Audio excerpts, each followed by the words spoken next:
पद्मासना कि हो जयंती मंगला काली भद्रकाली कपालिनी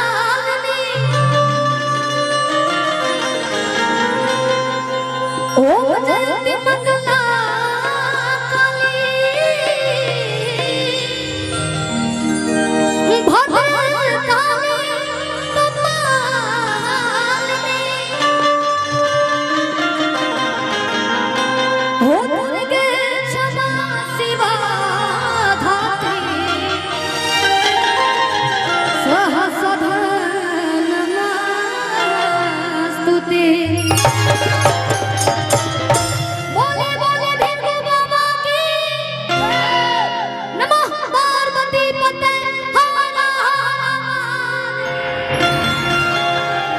भगवान भोलेनाथ जी के जोड़ी बनल हो।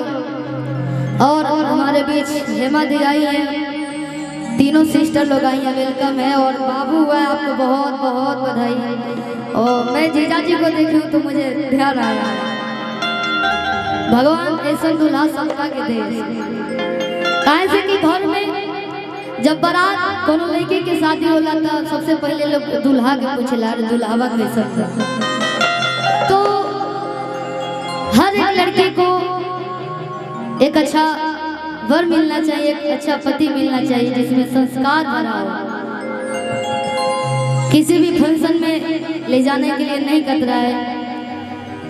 अगर पति सम्मान कर रहा है तो पूरा दुनिया सम्मान करेगा।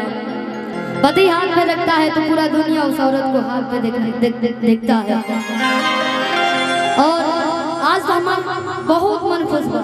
हम माई खाते एक लाइन गाए बस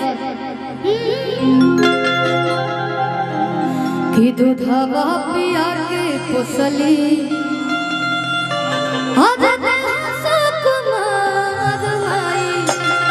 जैसन हो के करे दुनिया में प्यार। करेला माई के संस्कार से बेटा बेटी के संस्कार में परिवर्तन देखेला। और हम अम्मा को देखें तो अपनी अम्मा का याद आ गया है। लोग बोलते हैं कि फलाना बहुत संस्कारी है, बहुत बढ़िया, फलाना बहुत अच्छा है। तो सबका संस्कार अपने माता पिता से आता है। और इस हम परिवार को भगवान से विनती करते हैं कि ये परिवार हमेशा हंसता खिलखिलाता रहे, ताकि हमने की जब सोहर गावे आवल जाए वैसे हर कलाकार द्वार पावल चाहिए। इतना बहुत लोग के साथ हो जाता समधी में ना बने लोग। यहाँ पे तो एक समधी नहीं, दो समधी नहीं, क्या बात है। कहला लोग मेहरारू लड़की में बने लना दिल रहे। यहाँ पे वो रखना चाहिए, जिगरा रखना चाहिए। लाख गलती करे आदमी उसको एक्सेप्ट कर लीजिए, उसे भुला दीजिए कि वो जीवन में रखा क्या है। आदमी बोल बतियावेला ना, लेकिन पीठ पीछे जरूर कला फलनिया है, चर्चा होता है तो सामने चर्चा कर दीजिए, उसको भुला जाइए।